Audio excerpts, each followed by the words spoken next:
우리 하나님 말씀 함께 보겠습니다. 하나님 말씀은 요한복음 3장 1절부터 21절까지의 말씀입니다. 요한복음 3장 1절부터 21절의 말씀, 신약성경 145면 혹은 146면에 있는 요한복음 3장의 말씀입니다. 이 계시의 말씀을 읽을 때 하나님의 음성이 여러분의 마음속에 들려지길 원합니다. 그런데 바리새인 중에 니고데모라 하는 사람이 있으니 유대인의 지도자라. 그가 밤에 예수께 와서 이르되 납비여, 우리가 당신은 하나님께로부터 오신 선생인 줄 아나이다. 하나님이 함께하지 아니하시면 당신이 행하시는 이 표적을 아무도 할 수 없음이니이다. 예수께서 대답하여 이르시되 진실로 진실로 내게 이르노니 사람이 거듭나지 아니하면 하나님의 나라를 볼 수 없느니라. 니고데모가 이르되 사람이 늙으면 어떻게 날 수 있사옵나이까? 두 번째 모태에 들어갔다가 날 수 있사옵나이까? 예수께서 대답하시되 진실로 진실로 내게 이르노니 사람이 물과 성령으로 나지 아니하면 하나님의 나라에 들어갈 수 없느니라. 육으로 난 것은 육이요 영으로 난 것은 영이니 내가 내게 거듭나야 하겠다 하는 말을 놀랍게 여기지 말라. 바람이 임의로 불매 내가 그 소리는 들어도 어디서 와서 어디로 가는지 알지 못하나니 성령으로 난 사람도 다 그러하니라. 니고데모가 대답하여 이르되 어찌 그러한 일이 있을 수 있나이까? 예수께서 그에게 대답하여 이르시되 너는 이스라엘의 선생으로서 이러한 것들을 알지 못하느냐?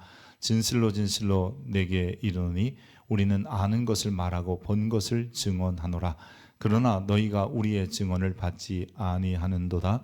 내가 땅의 일을 말하여도 너희가 믿지 아니하거든 하물며 하늘의 일을 말하면 어떻게 믿겠느냐? 하늘에서 내려온 자 곧 인자 외에는 하늘에 올라간 자가 없느니라. 모세가 광야에서 뱀을 든 것 같이 인자도 들려야 하리니 이는 그를 믿는 자마다 영생을 얻게 하려 하심이니라. 하나님이 세상을 이처럼 사랑하사 독생자를 주셨으니 이는 그를 믿는 자마다 멸망하지 않고 영생을 얻게 하려 하심이라. 하나님이 그 아들을 세상에 보내신 것은 세상을 심판하려 하심이 아니요 그로 말미암아 세상이 구원을 받게 하려 하심이라. 그를 믿는 자는 심판을 받지 아니하는 것이요 믿지 아니하는 자는 하나님의 독생자의 이름을 믿지 아니하므로 벌써 심판을 받은 것이니라. 그 정죄는 이것이니 곧 빛이 세상에 왔으되 사람들이 자기 행위가 악함으로 빛보다 어둠을 더 사랑한 것이니라. 악을 행하는 자마다 빛을 미워하여 빛으로 오지 아니하나니 이는 그 행위가 드러날까 함이요 진리를 따르는 자는 빛으로 오나니 그 행위가 하나님 안에서 행한 것임을 나타내려 함이라 하시니라. 아멘. 이것은 하나님의 말씀입니다. 우리가 책을 읽다 보면요, 제일 앞에 서문이라는 게 나타납니다. 이 서문은 우리 프롤로고라고 하죠. 이 프로는 앞쪽에, 로고는 로고스에서 나온 말이에요. 그래서 그 안에는 이 글을 쓴 목적이라든지 아니면 또 글을 쓰게 된 계기라든지 이런 이야기를 담고 있습니다. 또 글을 끝날 때는 에필로그가 있죠. 글을 마지막으로 맞추면서 이 여운을 남긴다든지 아니면 앞으로 다음에 이런 일이 또 그런 글이 쓰여진다든지 아니면 이 내용 속에서 이 못다한 이야기 하나를 소개하면서 마치기도 합니다. 글을 쓸 때 보면 저도 늘 이런 생각을 합니다.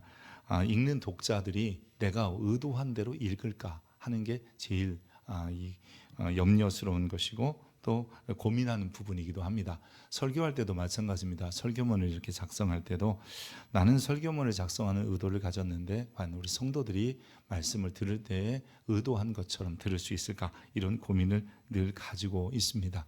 그래서인지 요한은 예수님의 이야기를 기록하면서 자기가 의도한 이야기, 즉 예수님의 이야기가 무엇인지를 기록하면서 그 기록의 목적을 이 요한복음 말미에 소개합니다. 우리 한번 볼까요?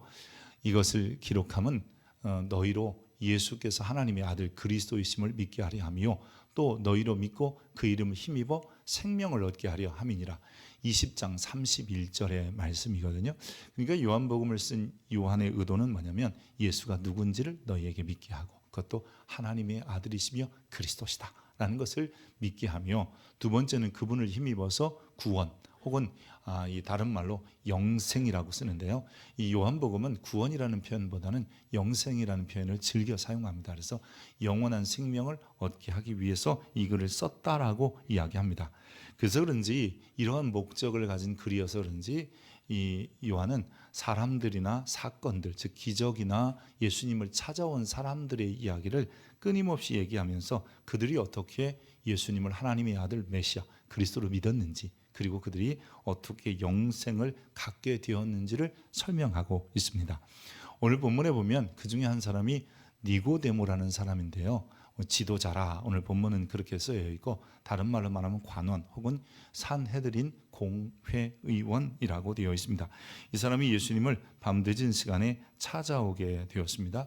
찾아와서 뭐라고 하냐면, 당신은 하나님께로부터 온 선생님입니다. 그리고 당신은 그 여러 가지 이적을 행하는 것을 보면 그것이 틀림없습니다 라고 이야기를 합니다. 사실 이게 하나님께로부터 온 선생이라는 말은 랍비라고 하는 바보다 조금 더 한 단계 높은 수준 있는 랍비입니다, 뭐 이런 의미를 가지고 있습니다.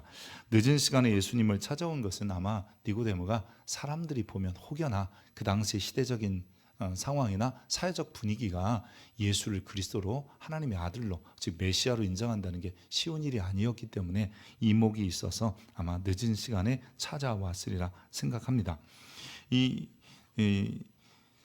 그렇게 예수님을 찾아온 이 이유가 뭐냐, 굳이 다시 한번 보면요, 이 장에 보면 많은 사람이 그의 행하시는 표적을 보고 그를 믿었다라고 한 것처럼, 오늘 본문에도 보면 이 표적을 아무도 할 수 없습니다 라고 하는 것을 보면 그렇게 알 수 있게 되는 겁니다. 근데 주님은 그렇게 표적을 보고 찾아온 이 니고데모의 마음에 어떤 문제를 가지고 왔는지, 즉 때로는 니고데모 자신도 모르는 그런 마음이 무엇인지를 주님은 알고 계셨어요. 이유가 뭐냐면, 주님은 모든 사람에 대하여 어떠한 증언도 필요 없는 이유는 모든 사람의 속에 있는 것을 아셨기 때문입니다. 니고데모가 비록 표적을 보고 예수님이 진짜 메시아인가 이런 큰 퀘스천 마크, 궁금증을 가지고 찾아왔는지는 모르지만, 주님께서는 그의 마음속에 무엇을 지금 갈망하고 있고 무엇을 정말 찾고 있는지를 아셨던 겁니다. 어쩌면 니고데모조차도 내가 무엇을 바라는지 몰랐는데 예수님은 그 깊은 곳을 아셨던 거예요.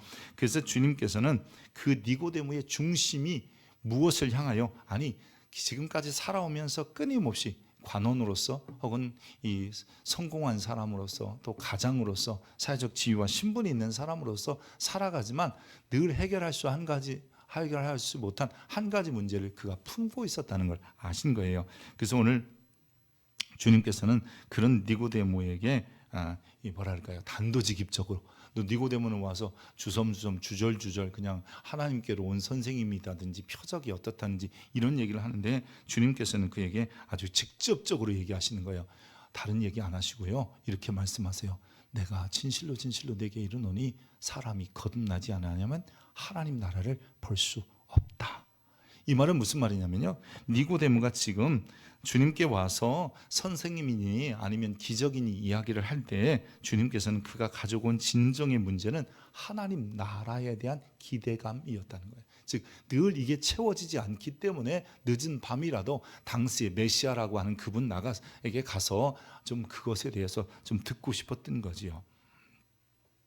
여러분, 이렇게 주님은 그 니고데모의 깊은 마음을 아시고 말씀하신 것처럼, 이제 우리가 4장으로 넘어가 보면 앞으로 계속 그런 얘기가 나오는데요, 수가성, 즉 사마리아 지역의 수가성에 갔을 때 한 여인을 만나게 됩니다.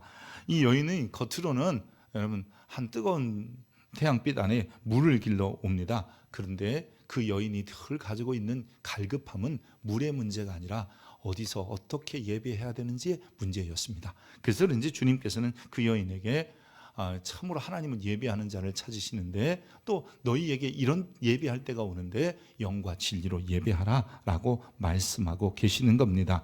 때로는 내가 무엇을 바라고 무엇을 기대하는지 갈피를 잡지 못할 때가 있어요. 때로는 내가 어디로 가야 되는지 갈 바를 알지 못할 때도 있습니다. 그러나 여러분 기억하십시오. 주님은 아십니다.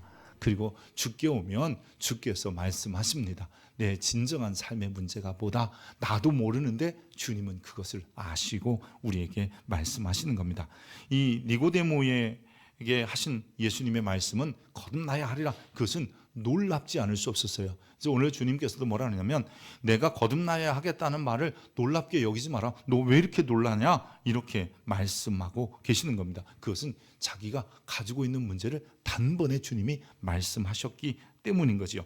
그래서 이 니고데모는 주님께 다시 묻습니다. 어떻게 거듭나야 합니까? 무엇이 거듭남입니까? 라고 물어요. 그때 예수님께서 이렇게 대답하십니다. 같이 읽습니다. 예수께서 대답하시되 진실로 진실로 내게 이르노니 사람이 물과 성령으로 나지 아니하면 하나님 나라에 들어갈 수 없느니라. 니고데모의 그 문제, 하나님 나라에 어떻게 가지? 근데 주님이 거듭나서 간다. 어떻게 거듭납니까? 물과 성령으로 거듭나야 된다. 저와 여러분도 이런 고민을 합니다. 내가 예수 믿으면서 교회에서는 늘 거듭났냐? 영어로 born again이라고 하죠.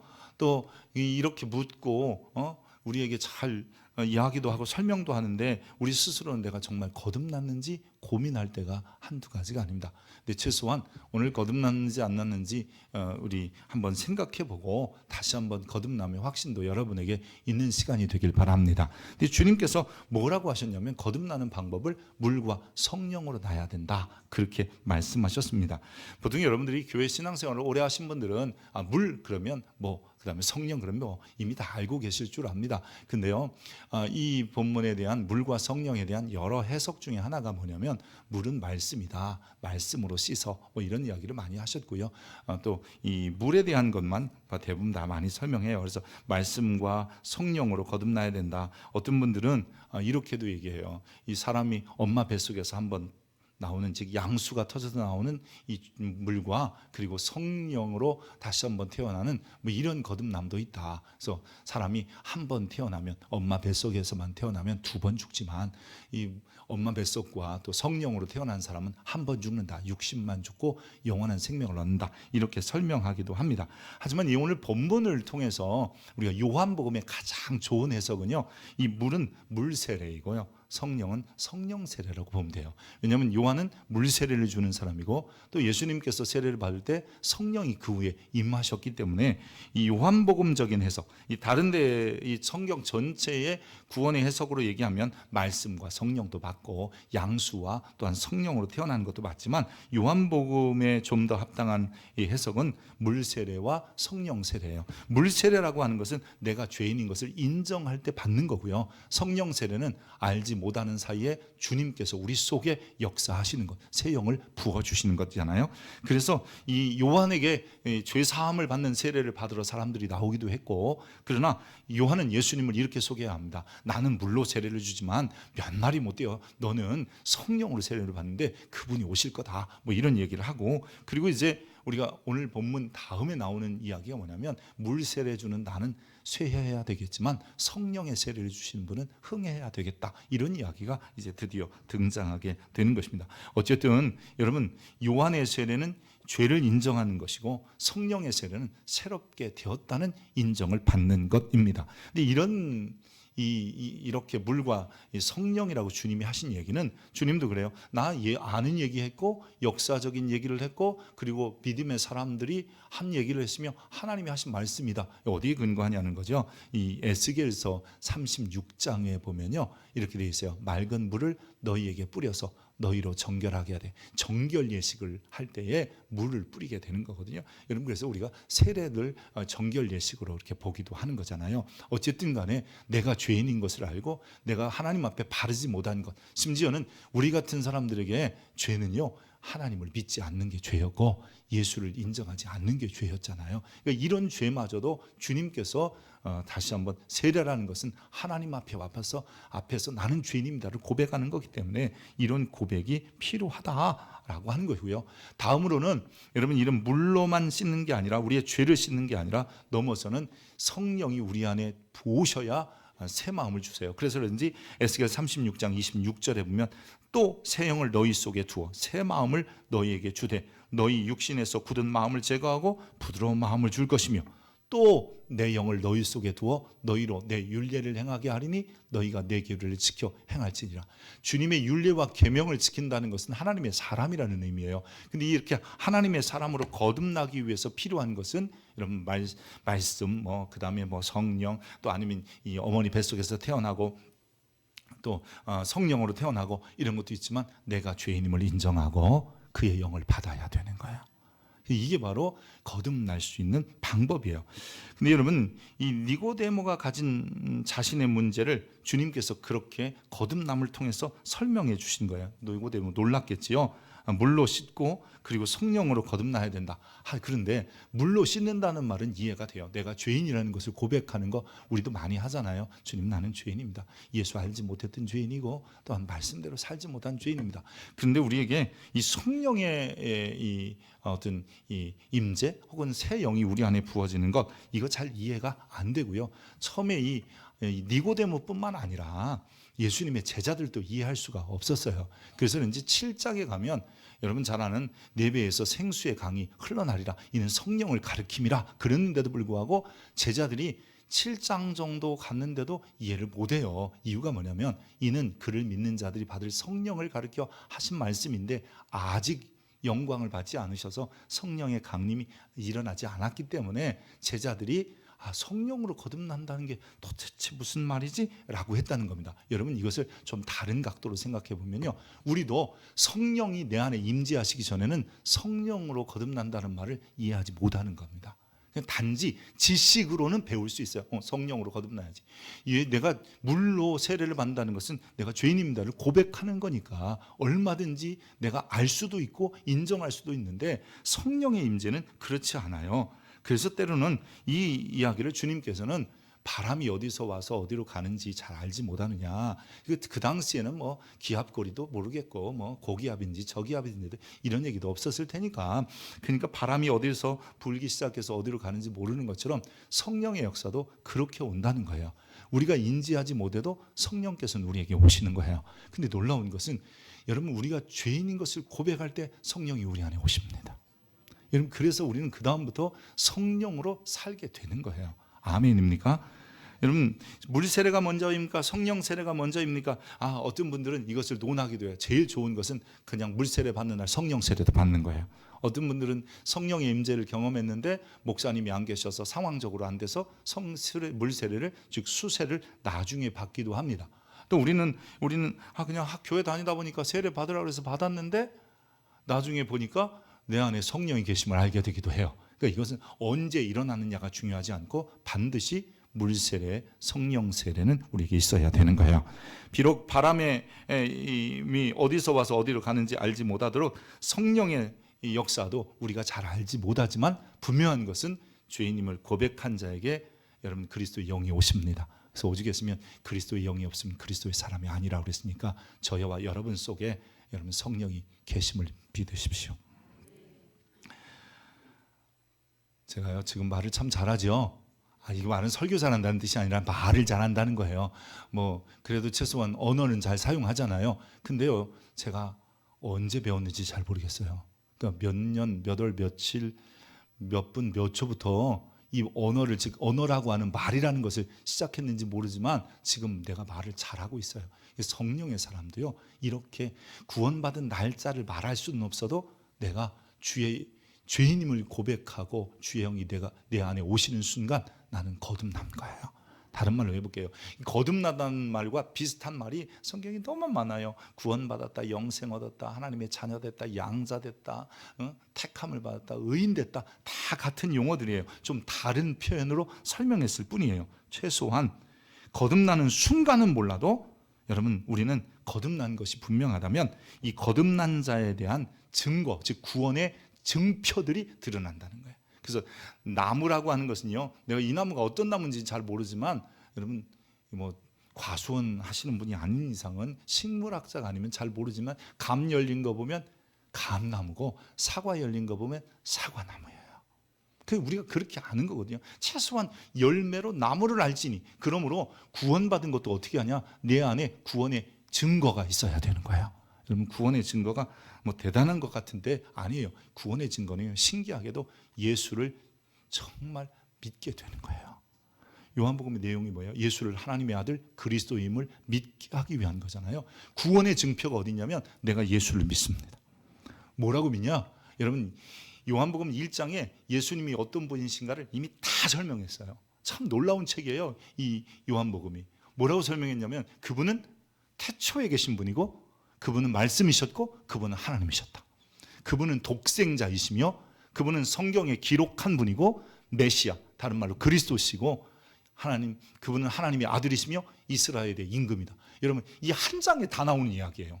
제가 지금 한 이야기가. 우리가 흔히 말하는 예수님이 누구신지를 배울 때 여러분 이 수많은 이야기를 다른 성경에 보면 조금씩인데 요한복음 1장에는 그것도 여러 사람의 입술을 통해서 다 얘기합니다. 심지어는 이 성령으로 세례 주실 분이다. 이 요한의 이 입술을 통해서 뭐 예를 들어 안드레 그리고 빌립, 나다나엘 그리고 세례 요한 그리고 이 성경을 기록한 이 요한이라는 저자를 통해서도 끊임없이 예수님이 누군지를 말하고 있는 거예요. 여러분 그것을 그대로 믿는 거예요. 그대로 인정하는 거예요. 비록 저들이 쉽게 그것을 알지는 못했지만 예수님께서 마치 광야에서 놋뱀을 달아 그 뱀을 쳐다본 자들이 뱀에 물렸을 때도 나은 것처럼 예수님께서 십자가에 달리신 이후에 사람들이 알게 되겠지만 최소한 예수님이 누구냐를 믿는다는 것, 즉 예수님이 내 하나님이시다, 예수님이 나의 구주다, 예수님이 나의 왕이시다. 그래서 나다나엘은 이스라엘의 임금이라고 고백하잖아요. 그건 나의 임금이라는 뜻이거든요. 이런 고백을 하는 것, 그것이 여러분 거듭남의 증거인 것이에요. 그 성경에는 이렇게 말합니다. 누구든지 그리스도 영으로, 즉 성령으로 말미암지 않고는 예수를 주라 시인할 수 없다. 이런 표현도 있잖아요. 그러니까 내가 예수를 주라고 한다는 것은 이미 내 안에 성령이 계시다는 거야. 할렐루야. 여러분 우리는 놀라운 거예요. 나도 모르는 사이에 내가 지금 그것을 느낄 수 있거나 아니면 무슨 날짜를 정해놓은 것, 즉 정해진 날짜에 오신 건 아니지만 이미 나는 내가 주인이라는 것을 고백할 때 내 안에 오셔서 예수를 그리스도라고 고백하기 시작했다는 거예요. 니고데모도 여러분 짧은 주님과의 만남으로 그가 거듭남, 즉 중생하는 여러분 이 은혜를 경험하게 되는 거예요. 왜냐하면 이 거듭남의 증거들이 예수를 주로 시인한다라고 그랬잖아요. 실제로 7장에 가보면요, 요한복음 7장에 대제사장과 바리새인들의 아랫사람들 중에 이 예수께서 그리스도 되심을 믿는 사람들이 생기자 대제사장과 바리새인들이 그들을 저주해요. 그때 니고데모가 나서서 오히려 대제사장이나 제사장들 그룹 그리고 이 바리새인들을 설득하는 장면이 등장합니다. 7장 50절에 보면 그 중에 한 사람 곧 전에 예수께 왔던 니고데모가 그들에게 말하여 뭐라고 얘기하냐면 우리 율법은 사람의 말을 듣고 그 행한 것을 알기 전에 심판하느냐? 예수가 그리스도인지 아닌지 너희가 보지도 않고 무조건 정죄하느냐라고 변호해 주는 사건이 등장합니다. 니고데모가 요한복음에 또 한 번 등장합니다. 3번이나 등장해요. 여러분 이렇게 많이 등장하는 사람이 별로 없어요. 요한복음은요. 대부분 1장에 나타난 사람들을 한 번씩이나 더 등장시키긴 해요. 근데 요한복음에 이 니고데모가 제자도 아닌데 3번이나 등장해요. 언제 또 등장하냐면 19장에 보면 예수님이 십자가에 죽고 십자가에 달려있는 동안에 아리마대 사람 요셉이라는 사람이 빌라도에게 가서 뭐라 하냐면 예수의 시체를 내달라. 그리고 자기가 판 새 무덤에 넣으려고 하는 이 사건 여러분 잘 기억하시죠? 근데 이때 19장 39절에 즉 아리마대 사람이 다 그렇게 준비했다 그러면서 39절에 뭐라냐면 일찍이 예수께 밤에 찾아왔던 니고데모도 몰약과 침향 섞은 것을 100리트라쯤 가지고 온지라. 즉 이 두 사람이 함께 했다라는 거예요. 아리마대 요셉 그도 이 사내들인 공회원이고 니고데모도 그런 사람인데 이 두 사람이 함께 했다는 거예요. 그것도 이전에는 밤에 늦게 이목이 있어서 사람들이 쳐다볼까 찾아왔던 그가 밝은 대낮에 예수님의 장례를 준비하고 있는 거예요. 여러분 이것은 예수가 메시아다 그리스도라는 것을 알았기 때문이에요. 그래서 요한복음에는 여러분 이 백부장이나 이런 사람들이 야 그는 실로 하나님의 아들이었다 이런 고백을 하거든요.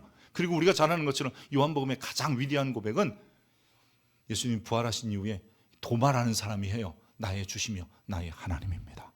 여러분 이런 고백이 바로 내가 구원받은 증거인 거예요. 여러분, 낮에도, 밤이 아닌 낮에도 내가 예수를 주로 시인하는 것, 예수님을 부끄러워하지 않는 것, 복음을 부끄러워하지 않는 것, 어디 가서 이 기도하고 밥 먹을 때 창피하지 않는 것, 내가 예수 믿어 교회 다녀라고 말할 수 있는 것, 여러분, 이게 구원의 증거예요. 여러분도 그런 구원의 증거가 있기를 원합니다. 내 사회적 지위 때문에, 체면 때문에, 사람들의 손가락질 때문에 아니에요. 우리는 당당히 말할 수 있는 그리스도인, 이런 사람들이 바로 구원의 증거를, 정말 예수님 나의 왕이시오, 그러니까 왕을 따라 사는 이런 사람들이 구원의 증거를 가진 것이고, 그 사람이 이미 물과 성령으로 거듭난 자임을 기억하시기 바라고, 여러분도 그렇게 되기를 축복합니다. 다음으로 구원의 증거는 하나 더 있어요.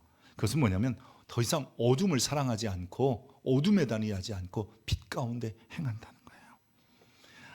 하나님께서 세상에 그 아들을 보내신 것은, 즉 예수님께서 성육신하신 이유는 세상을 심판하려 하심이 아니라 그로 말미암아, 즉 예수님으로 말미암아 세상을 구원하려 하심이라 오늘 본문은 분명히 이야기하고 있습니다. 여러분, 예수님이 우리의 구원자이심을 여러분 분명히 믿고 이제 그를 따르는 자들은 즉 거듭나게 되는데, 거듭난 자는 이제는 더 이상 어둠에 행하지 않고 빛 가운데 살게 되는 거예요. 이 빛 가운데 산다는 것이 무엇이냐? 여러분, 우리는 이런 말씀을 한번 읽어봐야 돼요. 같이 읽습니다. 시작. 예수께서 또 말씀하여 이르시되 나는 세상의 빛이니 나를 따른 자는 어둠에 다니지 아니하고 생명의 빛을 얻으리라. 여러분, 예수님이 빛 되셨다는 말은 뭐냐면요, 모든 것을 예수를 통해서 보라는 뜻이에요. 우리 사람의 이 시각 혹은 이런 눈에 비추는 것은 빛이 있기 때문에 볼 수 있는 거예요. 아무리 시력이 좋은 사람도 빛이 없으면 볼 수 없잖아요. 근데 예수님 뭐라면 내가 세상의 빛이라고 말씀하세요. 그러면 그 빛을 통해서 세상을 보라는 거예요. 어둠의 것들은, 즉 어둠을 통해서 보는 것은 그게 자기가 생각할 때 옳은 일이라도 여호와 보시기에 옳지 않은 것도 많고요. 내가 그 어둠을 통해서 하는 일들이 결코 하나님을 기쁘심이 되지 못해요. 사도들은 철저히 이 어둠을 통해서 하는 일들은 배격하라고 얘기하시는 거예요. 에베소 5장에 보면 빛의 열매는 착함과 의로움과 진실함에 있어서 빛 가운데 사는 사람은 주님을 기쁘시게 한다는 거예요. 그러나 반면에 너희가 어둠의 일에 참여하라 하지 말라, 이건 책망할 일이고 이것은 부끄러운 일이다 라고까지 이야기합니다. 에베소서는 빛의 열매는 하나님을 기쁨, 어둠의 일은 말하기도 부끄러운 일, 그러면서 거듭난 자들은 어떤 증거를 가지고 있냐면 빛 가운데 행하는 것이 기쁨이고 어둠 가운데 행하는 것은 부끄러움을 안다는 겁니다. 여러분, 이 빛 가운데 행한다는 것은 뭐냐면 모든 가치와 기준과 판단의 근거가 예수라는 빛이어야 한다는 거예요. 여러분, 요즘 우리가 이 사회를 보는데 어떤 관점으로 보십니까? 이 시대를 볼 때 어떤 관점으로 보십니까? 우리 그리스도인들이 좌파 우파의 관점으로 세상을 보지 말고 예수의 관점으로 세상을 볼 수 있기를 축복합니다. 이런 관점을 갖는 게 그리스도인인 거예요. 그래서 어떤 법을 만들거나 제정이 되거나 아니면 어떤 법이 악법이거나 선한 법이거나 이게 옳다 그르다를 말할 수 있어야지, 내 정치적인 입장을 가지고 옳고 그름을 얘기하지 마세요. 왜 우리가 낙태법을 반대하겠습니까? 왜 우리가 차별금지법을 반대하겠습니까? 이유가 뭐겠어요? 성경적이지 않기 때문에 그래요. 예수의 빛으로는 말할 수 없기 때문에요. 예수의 빛을 통해서 볼 때 그것은 잘못된 관점이기 때문인 거예요. 여러분, 우리가 지금 그런 얘기를 해야 돼요. 그리스도인들이 그래서 더 깨어서 기도하고, 여러분 지금 정말 이게 옳고 그름의 문제, 아니 지금 내가 지지하는 정치적 입장의 문제가 아니라 이게 성경에 비추어서 이게 예수의 빛을 통해서 보는 관점이 옳은가를 돌이켜 봐야 된다는 거예요.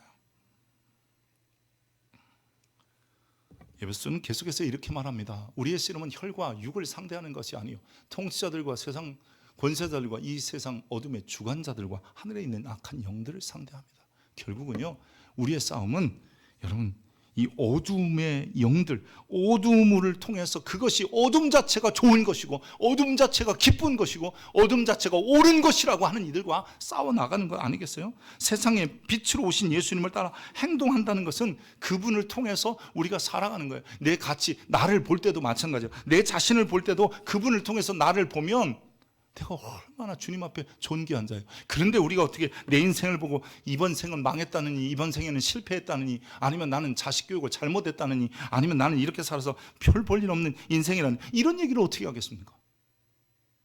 예수를 통해서 세상을 볼 때 주님의 나라가 도래할 것을 기대하는 사람들이 어떻게 이 시대와 이 나라를 보면서 함부로 평가하고 말하겠습니까?